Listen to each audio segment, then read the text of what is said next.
Hal, thank you for joining us on Capital and Power. And I just have to ask you, because when I mentioned to friends and to family I would be interviewing you, those who are familiar with you would say, oh, he's that Trump guy, or he's that MAGA guy. How do you want to be identified? What would you say to my friends and family? I would just say, he's just a great American.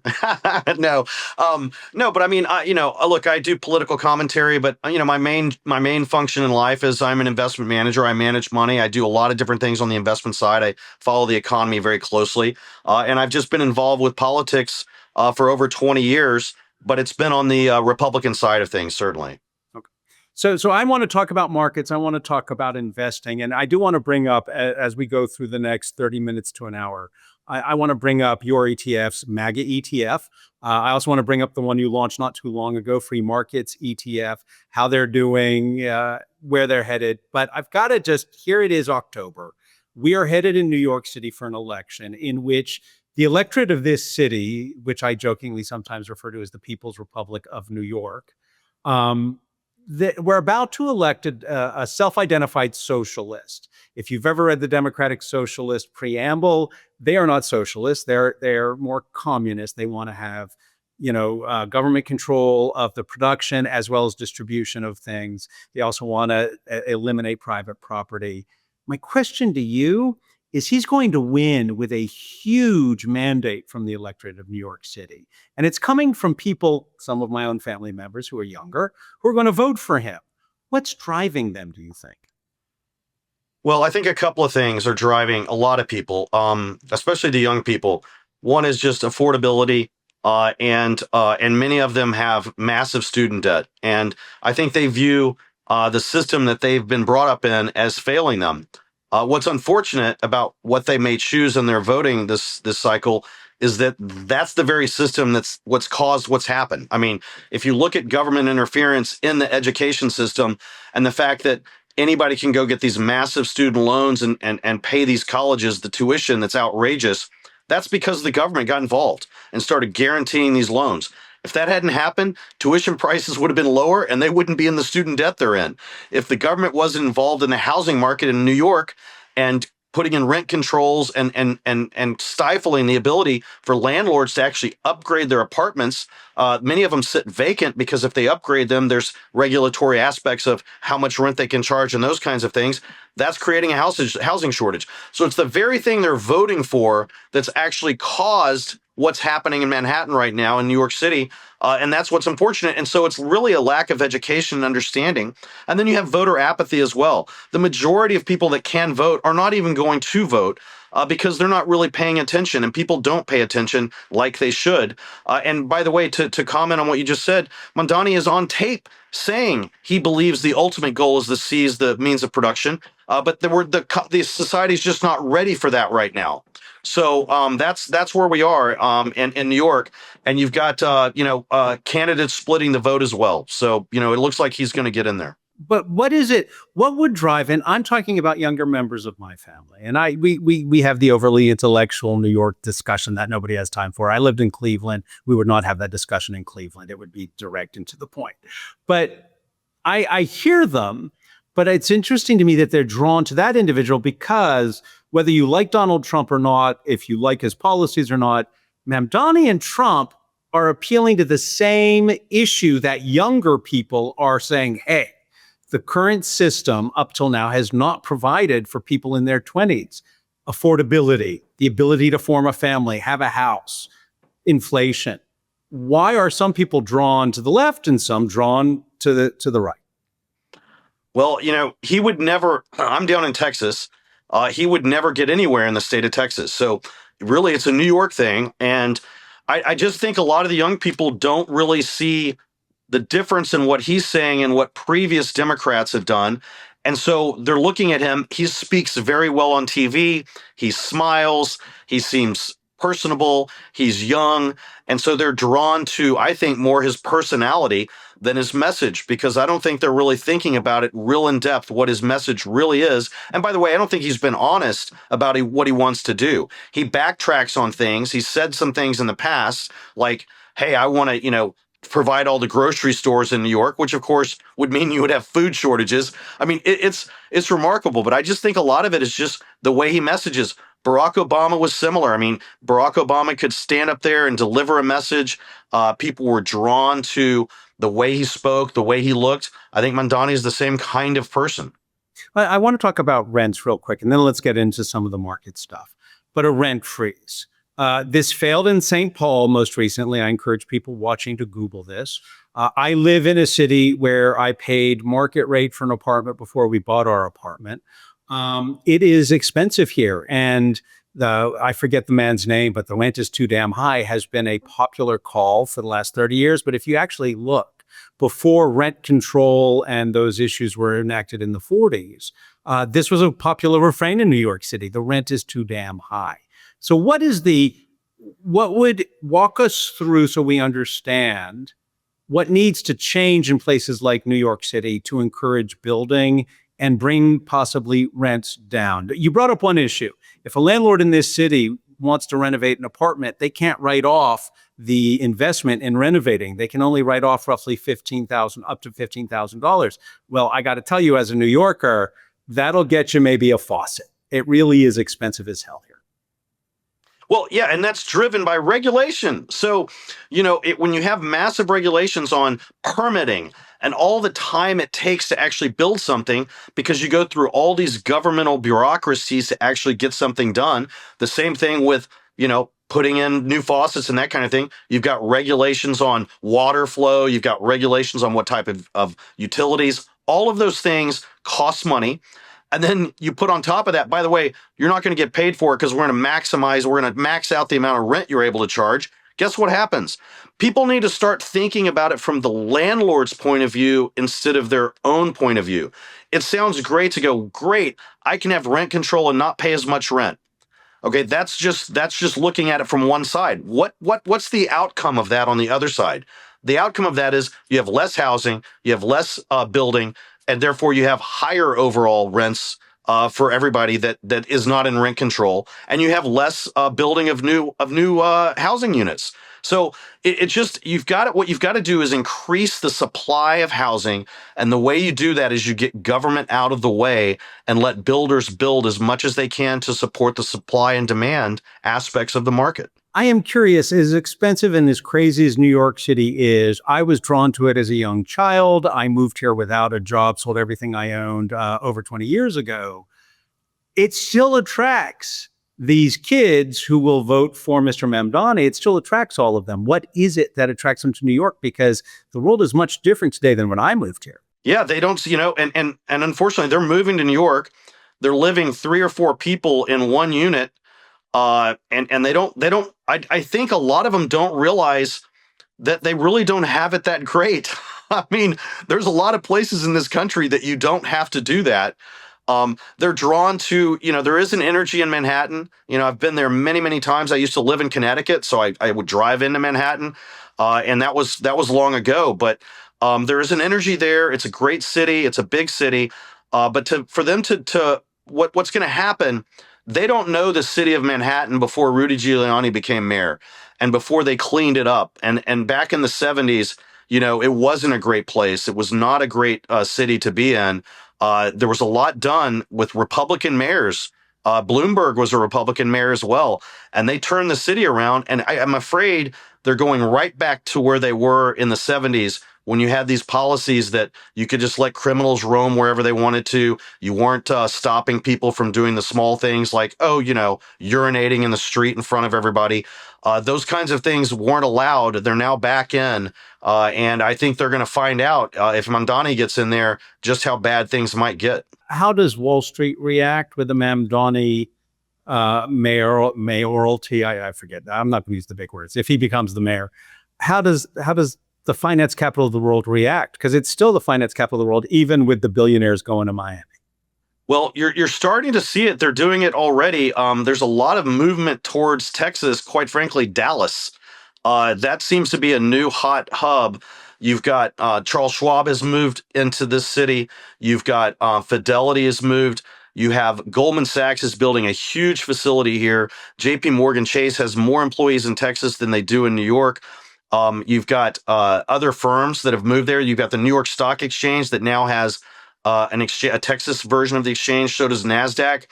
So you're looking at movement happening. So these firms are to me appear to be getting prepared to move more and more people out of New York. So if things get bad there from a tax perspective, even worse than they are right now, I think you'll see even more movement. But let me just challenge you on that. I thought Fidelity was based in Boston, and J.P. Morgan Chase, Jamie Dimon's about to open, the Colossal Palace on Park Avenue. I don't think he's leaving. No, you're right. No, he did open the big facility there, or the big new building that he's built. But that was a long time building that happened, and that was definitely for Jamie. You're right. I don't see them technically moving their headquarters out of Manhattan, but you're going to see a lot more employees staffed other places. And like I said, Fidelity has a huge facility down here. So my point is this: they have the preparation if they need to pull the escape hatch and move. Those things take a long time. It doesn't happen overnight. But as you look up over time and you end up with more and more staff not in Manhattan, that's not good for New York City. Okay, let's shift to the things that investors are focusing on. And I total transparency, and our audience knows we record these interviews in advance. So even though it's October, I am curious, how do you surmise the current economic status for the United States right now? And then let's break it out globally. Where are we standing in comparison? Well, I've been bullish this entire year. When people were panicking in April, I didn't quite understand it over the tariffs. I don't see the tariffs being a major problem. In fact, they're going to add a lot of revenue to the federal government. I can get into details on my views on tariffs, but the quick summary is this: the vast majority of the tariff does not get passed on to the consumer. If you look at it from the standpoint of most of the imports that come in are from China, the Chinese government's not a free economy. Okay, they can step up and subsidize whatever they want to subsidize, and they do. I have friends that had manufacturing plants in China. When Trump did this the first cycle in his first term, the Chinese government approached them and said, "Please don't move your manufacturing. We will lower your costs so that the net product at the end is the same price as it was previously." So that happens. It's not, like I said, they already subsidize things right now. That's part of the problem. They can subsidize these tariffs. And if you look at what's happened, even Powell just said this week, it looks like the vast majority of the tariffs are not being passed through. But yet he stood out there for months and months and said he wouldn't cut interest rates because the tariffs might cause inflation. Look, tariffs don't cause inflation. Printing money causes inflation. That's what causes inflation. If we're going to say taxes, which tariffs are a tax, cause inflation, then why is it every time they want to raise the corporate income tax, people don't say, "Oh, that's going to cause inflation"? If taxes cause inflation, then corporate income tax being higher should be talked about as causing inflation. It never is, and therefore, that's not a real thing. Let's back up on Jay Powell. Yep. Isn't cutting interest rates printing money? It makes money cheaper. It makes money cheaper, but again, it's not printing money. It can increase the money supply, but at the end of the day, the federal government printing money and borrowing money and spending that money, that's what creates inflation. That's why we had the massive inflation under Biden, because he stepped in and created trillions of dollars of more money out there in the money supply. And you have more dollars chasing the same amount of supply of goods, you end up with higher prices. That's what happens, and that's what happened. And by the way, let's remind ourselves, Powell went an entire year saying that inflation was going to be transitory, did not raise rates until he was appointed and reconfirmed, and then he decided to raise rates. And then just before this election, he cut rates, which was unprecedented to do right before an election. And then right after Trump won, he said, "Oh, we can't cut rates anymore." He has completely politicized the Fed. He did it for his own personal gain to remain in power, and he's done it to try to stick it to Trump. There's no doubt about it, but he's out in May, and Trump will have someone in there. I predict we end up with 2% federal fund rates by the end of next summer. What will that do for investors? It won't bring down mortgage rates. They're tied to the 10-year. And what's the effect on the yield for the 10-year if the short part of the curve is so much lower? Well, it could bring down some mortgage rates because you can always do ARM based mortgages that are based on shorter term interest rates. So that is an option in the marketplace. And but what it will do is it will bring down the cost of credit cards, interest rates on credit cards, which many people unfortunately are using to their own detriment with these very high interest rates. But it just brings down the cost of money. It brings down the cost to borrow to build new multifamily housing. So you can see a spur in multifamily units being built, which basically a lot of that's been sidelined as people are trying to figure out what happens with interest rates. But I think the entire yield curve will come down. So what you're going to have is you're going to have these tariffs that are going to bring in, let's say, 300 billion.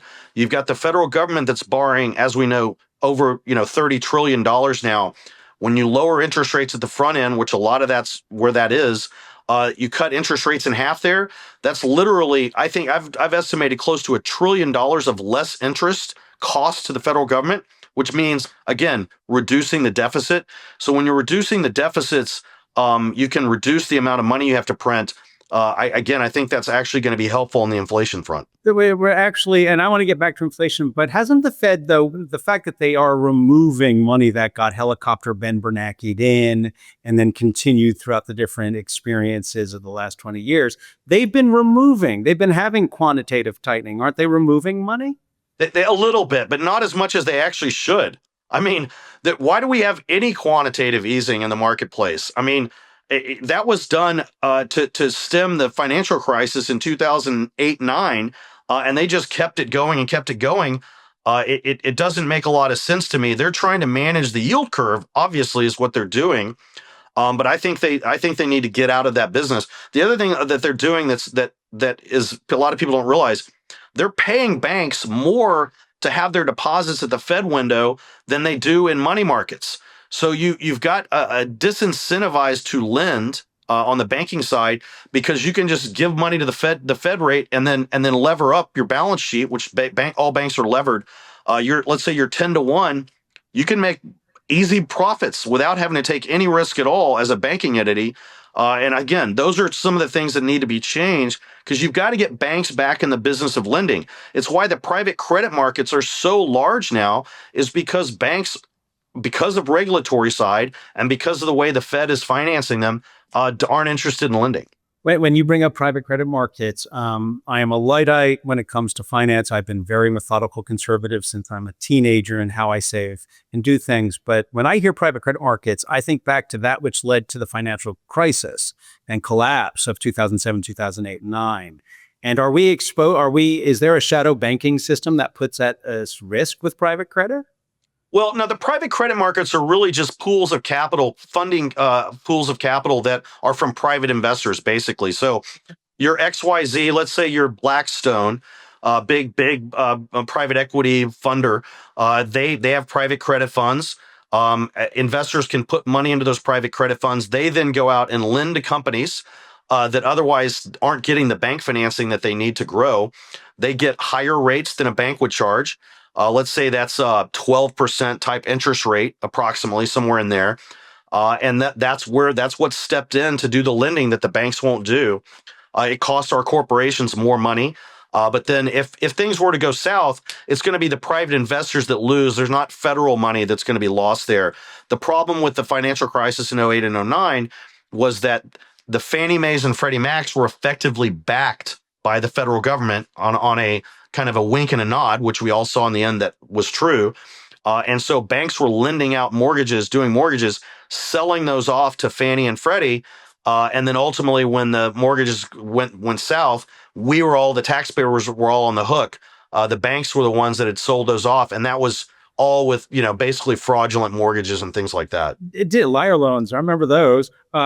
Didn't Blackstone just 6 months ago, didn't they have a hiccup? Weren't they in trouble with one of their private credit funds?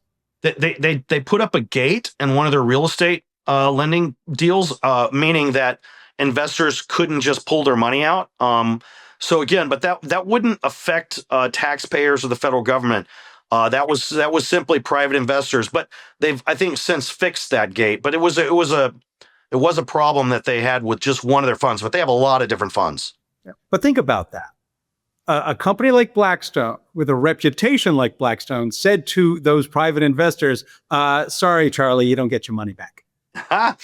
To be a little more specific on it, it was actually a lot of Japanese investors, and I think what Blackstone miscalculated was the Japanese actually the way they like to invest. A lot of them is once they're up a little bit, they want to sell, and so they had too many people wanting to redeem kind of illiquid private loans, so they had to put the gate up. But that I think that's actually what happened in that case. But when you get into these private markets where you have like private lending, those are not publicly traded securities, right? So if somebody comes in and wants their money back, Blackstone under the terms of that fund needs to give it back to them, but they have obviously backstops like a gate where they can put it off for a little while. We're a few minutes from the discussion we had earlier about inflation, but I have to ask you, I actually do the grocery shopping in our family. I read the labels. I am, crazy this way, but I read the labels. I look at the prices. I do the math. Groceries in New York are up. They're expensive, but even worse, I will tell you, my folks live in South Florida. And when I go to Publix, I pay less in New York City for a dozen eggs than Publix. The huge supermarket chain in South Florida. I was a bag boy there years ago. Food in Florida is more expensive, just the basics when I'm grabbing, than New York City. What's that about? Well, that's a good question. I didn't know that, and I don't know what that's about. It doesn't make sense to me that it would be more expensive, simply because you've got to consider, obviously, transportation costs and things like that are higher in New York. I mean, you're paying tolls. Everything's higher in New York. Yeah, you're paying tolls just to get in the city. Good luck getting a dozen eggs at Publix in Florida for $3.99, and I can get it for $3.99 in New York City. Those are the large eggs, not jumbos. We don't have. Well, you must have been determined to ask me something I don't know the answer to, and you got one because I don't know the answer to that one. Okay, but inflation. How would you describe, the reads we get on inflation, both the government data and some private data? How would you describe inflation right now? And what is the real target? I mean, we always talk about the Fed's 2%.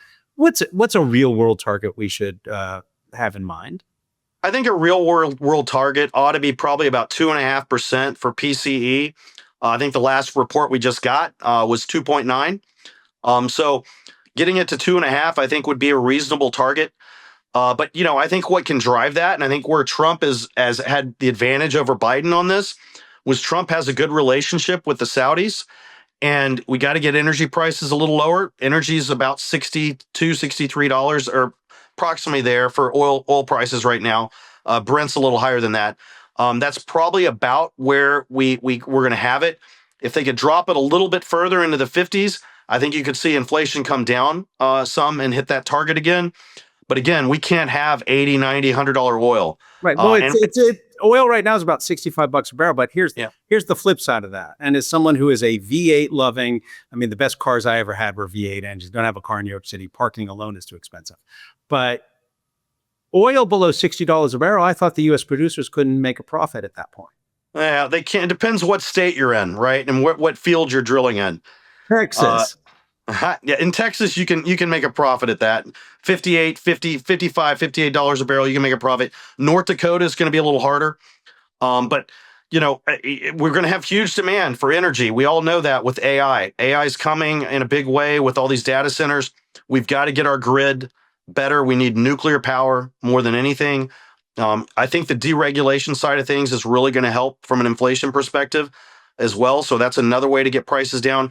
So if you can get productivity up, which we should see with AI, and you can get energy prices a little bit lower, and you can get nuclear power in to help supplement all of that, I think you're going to see a pretty booming economy. Let's talk about energy, because I did an interview 6 months ago for A-Invest, where we talked about, I think it was Microsoft is making plays with these small nuclear potential. Facebook is doing the same thing. So, average Joe here, how do I invest on that? How do I play that so that I can make a profit? Well, that's a good question. There are private businesses that are trying to produce these small nuclear capabilities. They're basically called on-prem, where let's say you have a giant data center. You need direct power. They're going to be right there to support the power of that data center. As far as the public being able to play it, you brought it up earlier. I did launch a free market, excuse me, ETF, tickers FMKT. We've got nuclear in there. We've got uranium. Is one of our largest holdings, a uranium company. So it's a way to play it. You buy some of the public power players out there. Constellation Energy. Those are going to obviously they may not be at the forefront of the small nuclear stuff, but ultimately they'll end up buying those companies if they need to. What about, I think Oklo is in that Yep. pool. What any thought? Are you allowed to share thoughts on Oklo? What you do? I don't think they've produced one watt of energy yet. No, but again, that's a deregulation play, because we are going to see deregulation of nuclear power and being able to build. We haven't built a nuclear power plant in this country in, I think, 35, 40 years. Mm-hmm. That's insane. Okay, that is not. That's not the right way to manage an economy. You can't build a bunch of wind turbines in the middle of nowhere in Texas or off the coast of the East Coast on the ocean and say that's our nuclear plan, or excuse me, our power plan to support a 320 million person country with the power needs that we need as a country that are greater than the other countries around the world, other than, say, China. So we've got to have a real energy plan. Trump is focused on that, and it's going to include nuclear. Not disagreeing with you on that, but you brought up wind power. And I know the president just the other day was attacking wind power. Have you ever driven from Chicago to Indianapolis on 65? I have not done that drive, but I assume there's a lot of wind turbines. There's a ton. In fact, but what blew me away, I used to live in Indiana back when they called Indianapolis Indianapolis. And that drive, there were no wind turbines. Now it's miles and miles and miles, or thousands of them. So I did a quick search. Did you know that 10% of Indiana's electricity need is supplied by those wind turbines? I mean, that's something you can't ignore. Well, that's 10% today.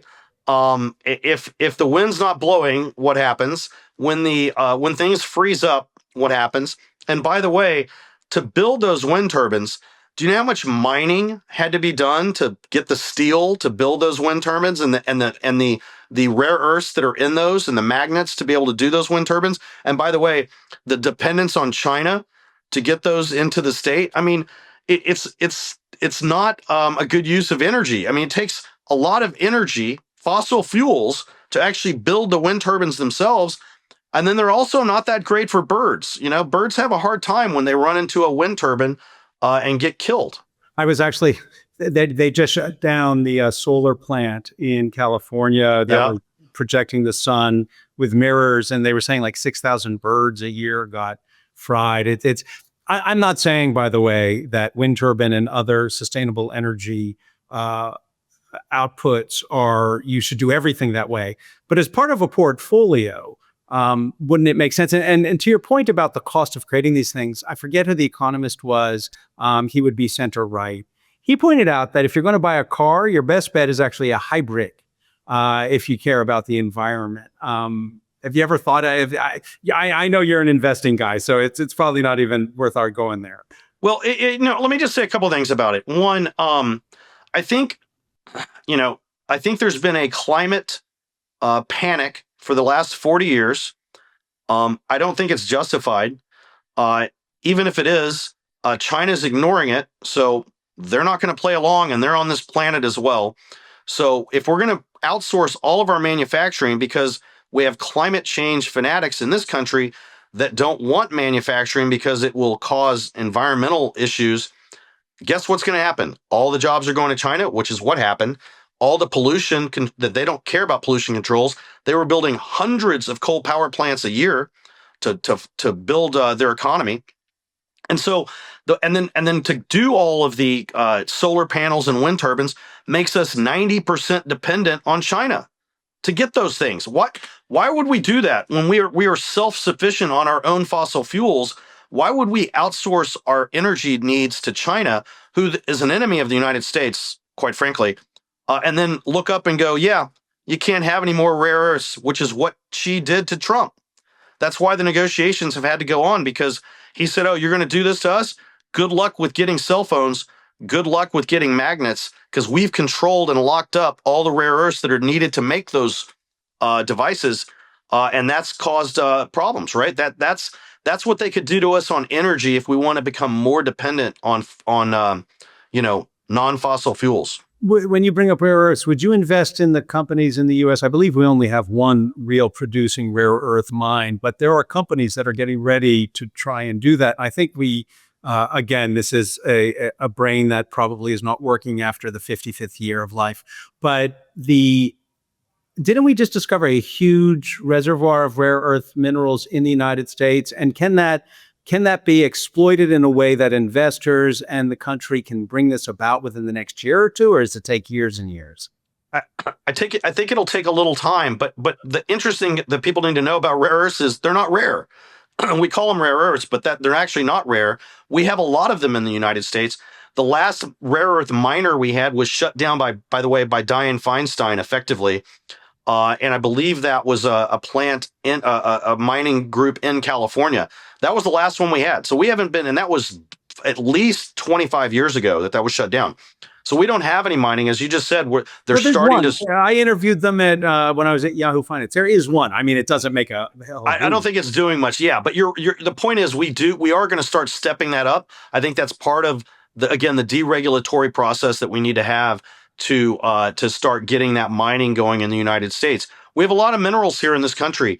Many of them are in places like Nevada, deserts and places like that, where we ought to be mining this stuff, and we're not. So hopefully, more common sense will prevail and realize that wind and solar are not the answers to solving our energy needs, because you're looking at literally AI powered data centers, which, by the way, I have a feeling that's a big reason a lot of these tech guys that were all Democrats and lefties, all of a sudden they're on board, because they realize they need a lot of power to be able to make money in AI and to be able to get AI going the way it needs to. You've brought it. Look, I work in AI. I disagree with you about China. I don't think that they're, quote, an enemy.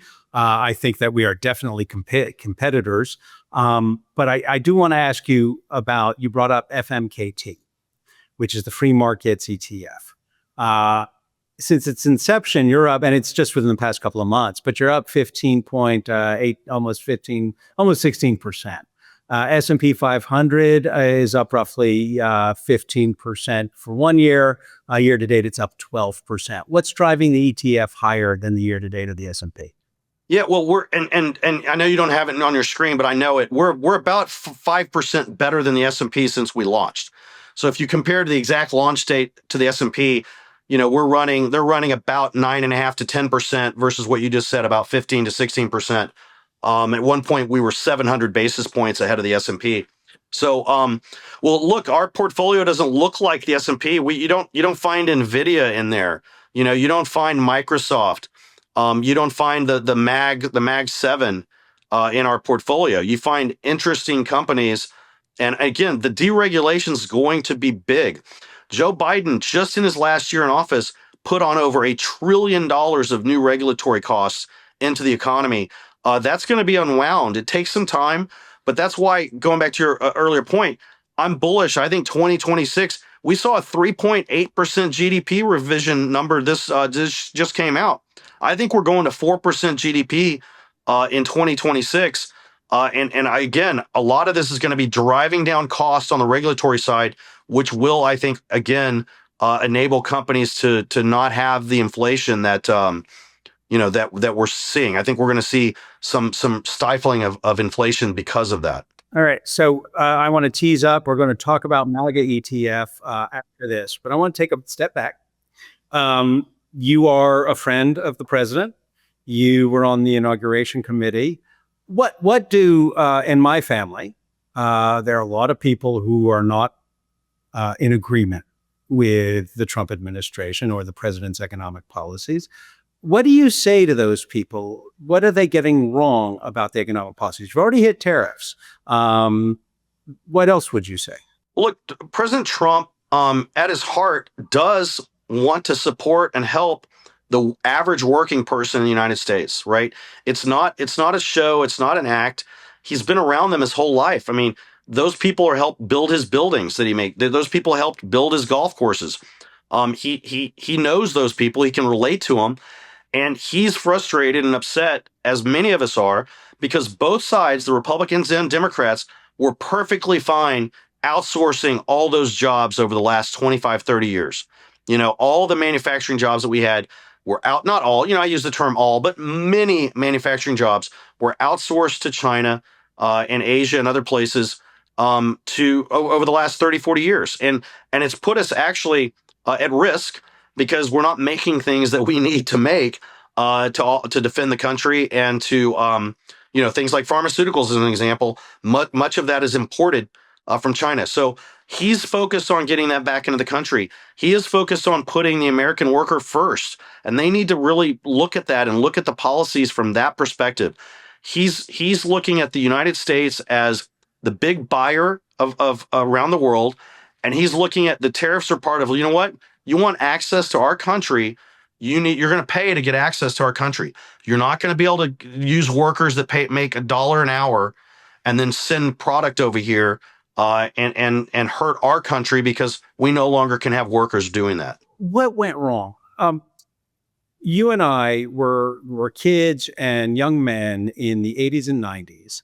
And I can remember the discussions about globalization, opening up free markets, all of this.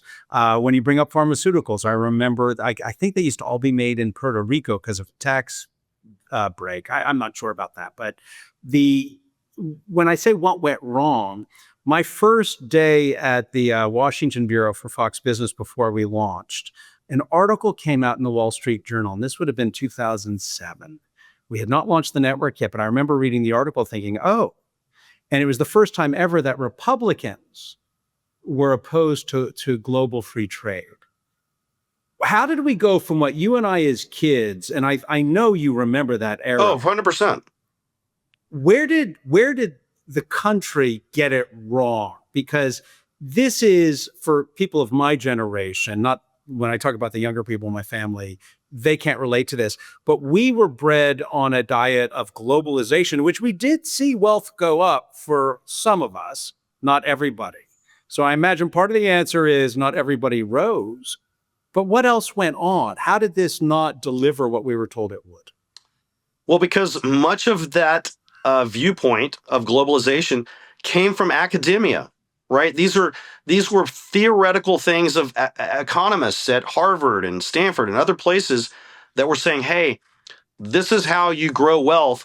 You need to have whatever country provides the lowest cost to produce a good. They have a competitive advantage. Therefore, they should produce that good. The other countries should produce things that country can't produce. So their whole thing was the United States will become the chip manufacturer. We'll do computers and chips, and then we'll let China and others import tennis shoes and socks, right? That was the theory. Like we'll have these low-skilled jobs go overseas, and the high-skilled jobs. Milton Friedman, right? All of them. They all said this. Okay.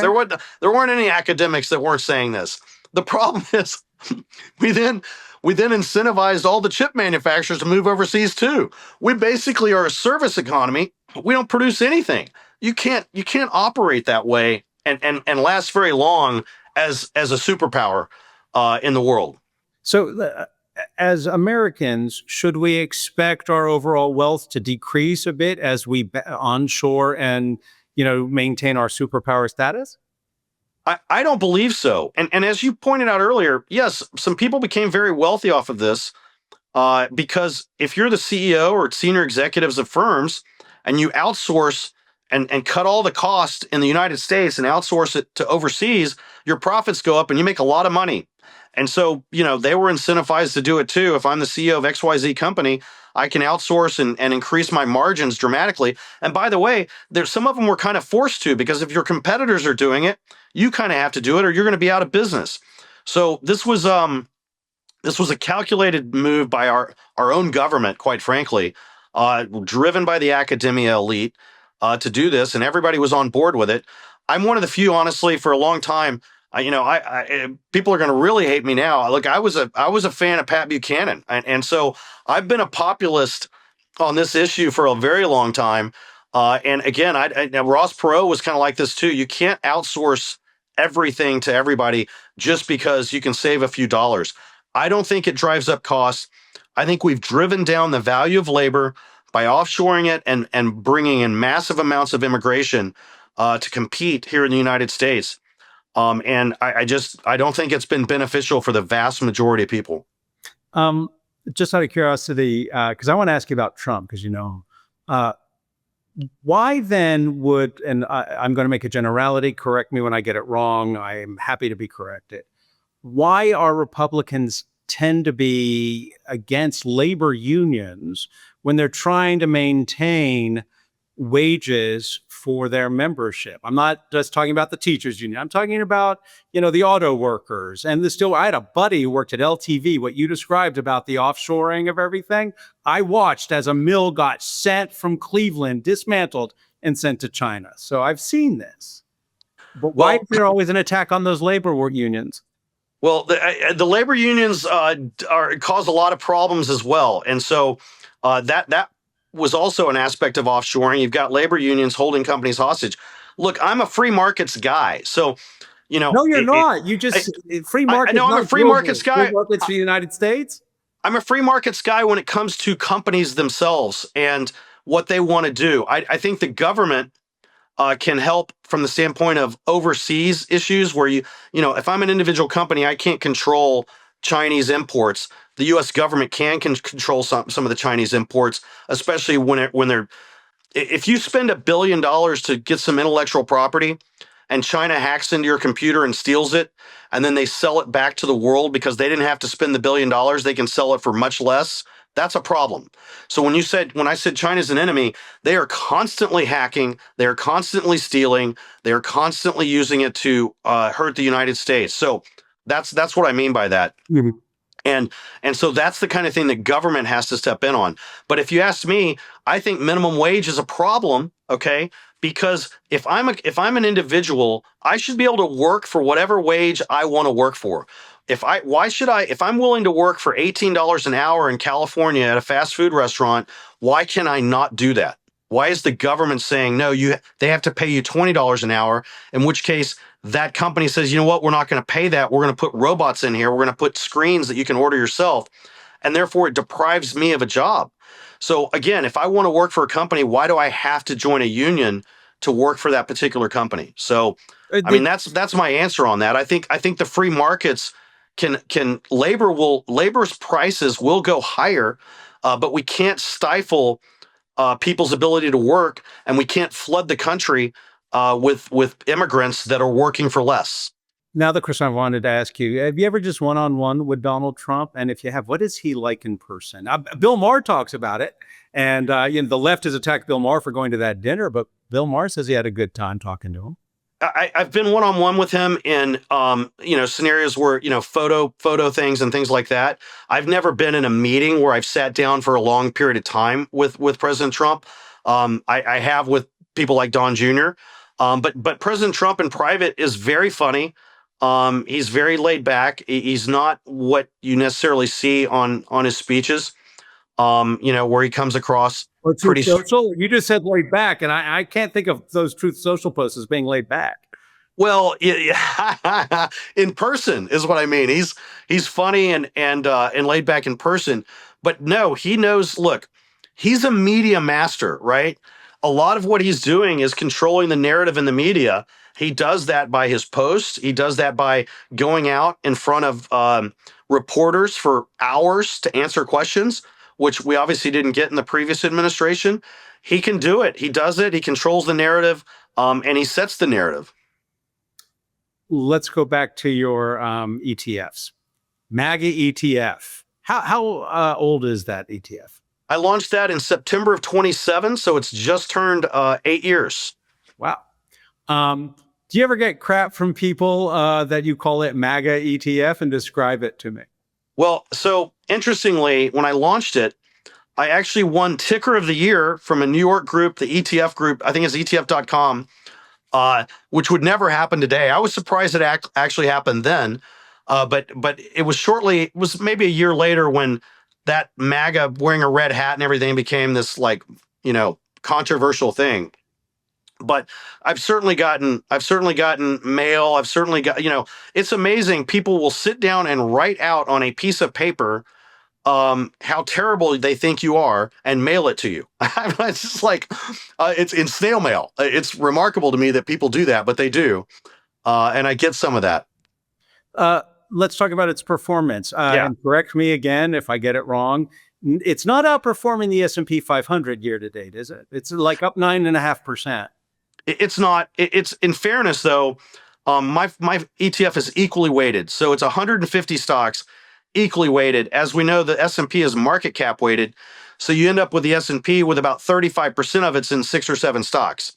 So equally weighted versus the S&P, it does very well. It's outperformed it certainly over the last 5 years substantially. So from an equally weighted perspective, which I think, again, think is a fair way to look at it, it's done well. I view this ETF for people that they already have a huge weighting in technology and they want some diversification on it. This is very good for that. It's really more of a value-oriented S&P, fund. It's got less than 2% in technology. It's heavy in industrials, heavy in financials, heavy in oil and gas and utilities. So it's definitely more of a value tilt. If I had let's say, a 2 or 3 year time horizon, what's the sector that people are not paying attention to where I could get a return on investment while the herd is still going after Nvidia and high end tech? Interestingly, I think utilities could do well. Again, we're going to need more and more power. So I think utilities are and it's been doing well, but I think you're going to see more of that. Excuse me. I think the Nvidias of the world will do well. I think Bitcoin will continue to do well. I'm a Bitcoin guy. I've owned Bitcoin since about 2017. I'm a believer in that. Again, as if you're a believer in fiat currencies continuing to devalue, I think Bitcoin is a good place to be. And then, I think the industrial base in this country is going to be built back up. So I think you're going to see industrials do well and financials. Like I just labeled off some of the names in my MAGA ETF, but they're also in free markets. Financials deregulation is going to help banks, and so I think you're going to see these banks do better. They're highly regulated. I think their costs are going to go down. I think you're going to see merger activity that's been kind of stifled by the government so far. I think you'll see more regional banks getting bought up and merging and getting bigger. So I think financials, and then when you look at interest rates as the Fed cuts and you get a steepening yield curve, that's good for banks as well. When you said mergers, I was thinking KeyBank and Fifth Third. I'm not sure why those two popped into my head, other than the fact that KeyBank was based in Cleveland, and I love the city of Cleveland. And Yeah. Fifth Third, I think my mortgage a billion years ago was with Fifth Third. But what is the mistake the herd is making right now when it comes to investing? Well, I think that one of the things that's happening is it's being driven. A lot of this is being driven by fund flows. Hmm. And so many managers now simply use S&P spiders to allocate. So if someone's moving from 70% equities to 75% equities, they just go buy a spider, which means the biggest companies keep getting higher and higher market caps. So you run a risk that if fund flows reverse, you're going to get an outsized pullback in those names. So, that's a risk out there for people. I'm Gen X. I So think am I. okay. I don't know about you, and you're probably far wealthier than I've been able to build for my family. But Michael Green was on. He hates passive investing. I'm Gen X. Passive investing has made it possible for me to leave my traditional media background. It's created options for me, and hopefully, it's created a retirement for me. But you've just come out against passive investing. What's up? Well, again, I think I present it as a risk. It certainly worked because the S&P continues to let the vast majority of that performance has been in those 6 or 7 stocks, which probably rightly so. Nvidia's got a great moat. So I'm not calling for a big pullback in something like Nvidia or Facebook or any of them. They're going to do well. But when it comes to just buying an ETF that's going to mimic the market, I think you could see some outperformance and in ETFs like mine, the free market ETF. which is completely different than the market. So I think there's room for active investing. I think the way money managers have done it historically, most of them have underperformed. And so that's driven people to this passive investing world. It's what's going to happen. It's going to be interesting, Michael, is that AI, we're using AI within the free market ETF to get the data. So we've got AI scraping off like information on executive orders, what's going on in Congress, corporate earnings reports, and corporate calls. That used to take dozens of analysts to do.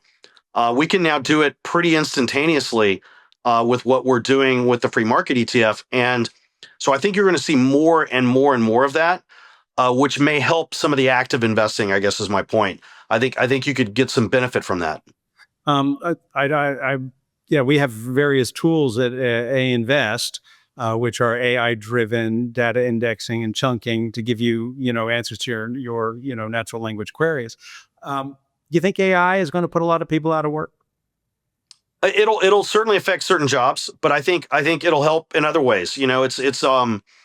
I don't see, there's a lot of controversy around this, right? On, is this going to put many thousands or millions of people out of work? And I don't know that anyone knows for certain the answer to that question. It's certainly going to affect certain jobs, but we're going to get other work and other jobs out of it as well. One thing we know it's not going to do, it's not going to change, the ability for people to do manual jobs that are needed every day. So those kinds of things, I don't think that's going to come with, robots and things like that for a very long time. The AI could affect more high-end jobs actually than certainly the average working job. A relative of mine is an electrician, and I was Yeah. talking with my mom about him, and I said, he's going to be the wealthiest one of everybody. So let me start to wrap up. Quick question. We had a guest on recently talking about gold, and we're seeing gold skyrocket. What do you think of gold? My dad used to say, look, people who buy gold, depends why you buy it, but those who think the world's coming to an end would be better off buying canned food and guns. Well, I do like gold. I don't view it as a way to avoid, some sort of global climate, or global blow up of the world as a hedge for that. Gold is really, I've done a lot of work on it in the past. People think gold is there as an inflation hedge. It's really not. If you think about when gold previously peaked in 1980, it went down for the next 10, 15 years.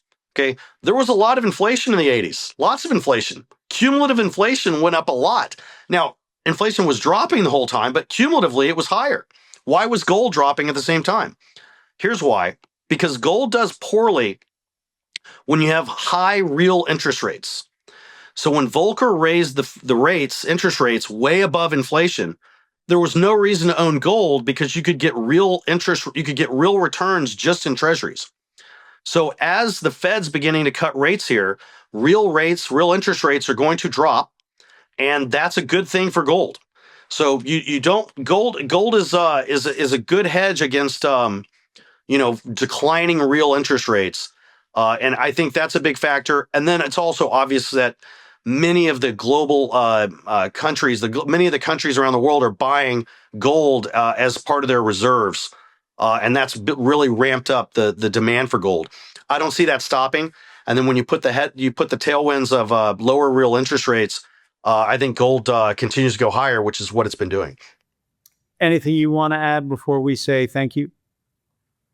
No, I appreciate all this. One thing I'll add on the gold side is, I do some early stage venture capital and defense technology. I've been a big defense technology guy since about 2017. And some of the companies that I'm in, we own gold instead of cash. So just as another example, I wouldn't be surprised if there's not other companies out there that are holding gold with their with some of their reserves. Really appreciate your being here with us today. Thank you very much. I appreciate it.